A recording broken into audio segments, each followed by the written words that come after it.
papeterie ici depuis à peu près 500 ans. Et les Hollandais, qui étaient des très gros consommateurs de papier et importateurs de papier, ils sont arrivés dans cette région. Ils ont racheté les petits moulins et à côté, ils ont construit celui dans lequel on est aujourd'hui. Depuis que le moulin existe, je crois que je suis la personne qui est restée le plus longtemps dedans. J'ai commencé à travailler avec du chiffon thématiquement il y a une vingtaine d'années, en abandonnant complètement les pâtes qu'on trouve dans le commerce.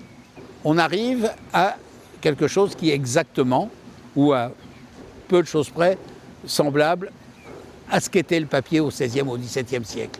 C'est-à-dire que c'est retrouvé avec du papier ancien, neuf.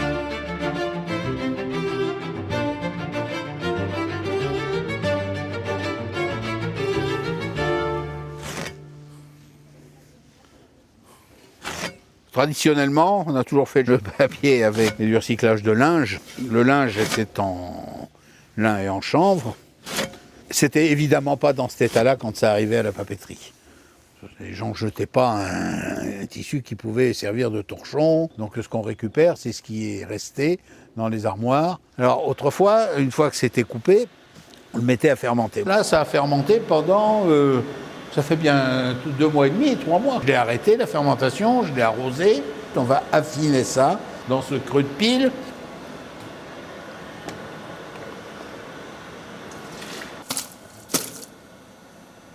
Et on rajoute de l'eau fraîche là.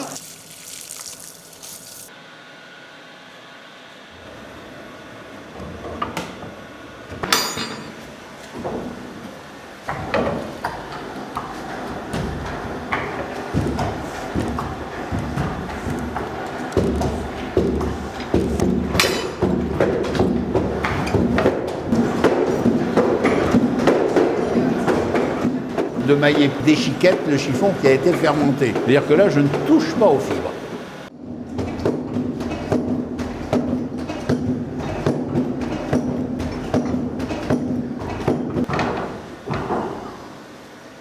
Bien, on va pouvoir vider. Hein.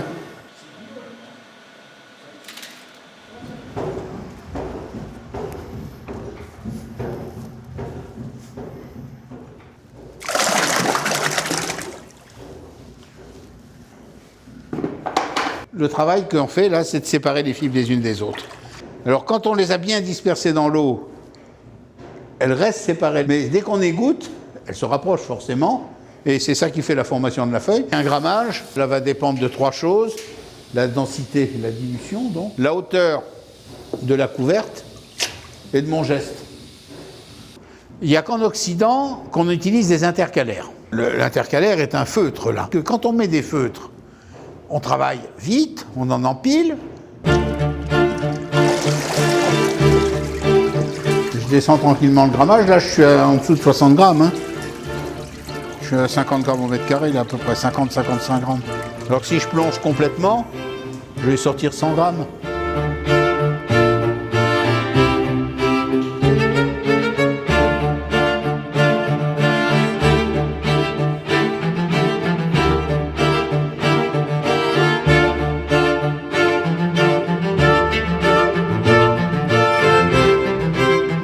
Cette forme-là, ce type de tamis, c'est ce qui caractérise le papier occidental. Il est fixé sur le châssis et cousu sur ces supports qu'on appelle les pontuseaux.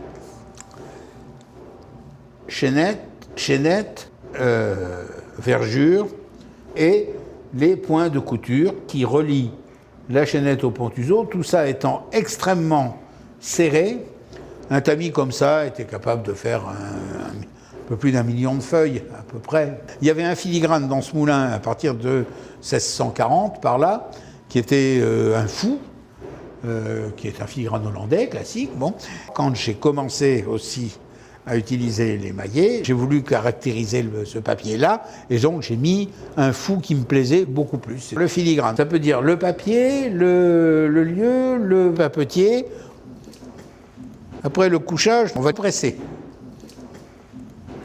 Alors, oui, c'est bon. C'est bien assez lourd comme ça, hein. Ah.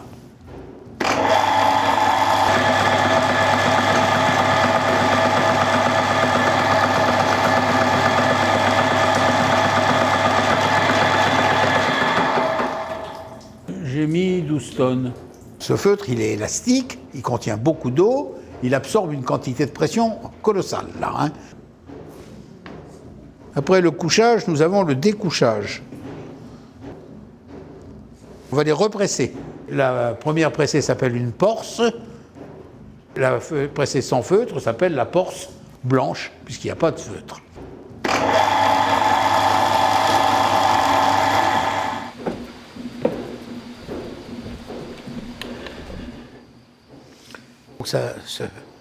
Il faut que ça plie. On fait sécher toutes les feuilles ensemble traditionnellement, c'est-à-dire en pages. Chaque page est composée normalement de 6 feuilles. Et ça donne une idée de la capacité d'étendage d'un séchoir. Comme elles sont là, elles vont mettre 3-4 jours à sécher. Le mieux, c'est que ça sèche lentement. Ce système-là permet de réguler le séchage. Après, il y a la préparation de la feuille pour qu'on puisse l'utiliser, parce que dans tous les cas, elle est buvard. Donc, si on veut pouvoir écrire dessus avec une plume, par exemple, il faut l'imperméabiliser. On va les mettre dans un bain de gélatine, mais on les colle une par une, ensuite on les réempile, on les represse comme la porce blanche, et après, une fois qu'on a fait ça, il faut ressécher, bien sûr, il n'y a plus que le tri, on empaquette et on distribue. Ce qui caractérise un papier fait de cette façon-là, c'est la longueur des fibres. Quand les fibres sont longues, ça résiste bien au pli, à la déchirure, à la déformation. C'est ce qui lui donne une solidité mécanique. Alors ça, c'est un papier qu'on a fait spécialement pour réparer un décor de scène au Théâtre de la Reine à Versailles. Et on est parti d'un échantillon et on arrive en fin de compte à quelque chose qui est assez proche. Je travaille dans ce moulin avec Didier, ça c'est très important. Je suis le maître d'art, mais c'est lui le maître d'œuvre. Ce qui est intéressant dans cette démarche, c'est qu'on s'aperçoit qu'il y a une corrélation extrêmement étroite entre tous les papiers traditionnels, qu'ils soient japonais, coréens, chinois, arabes ou occidentaux. Ils procèdent tous de la même démarche.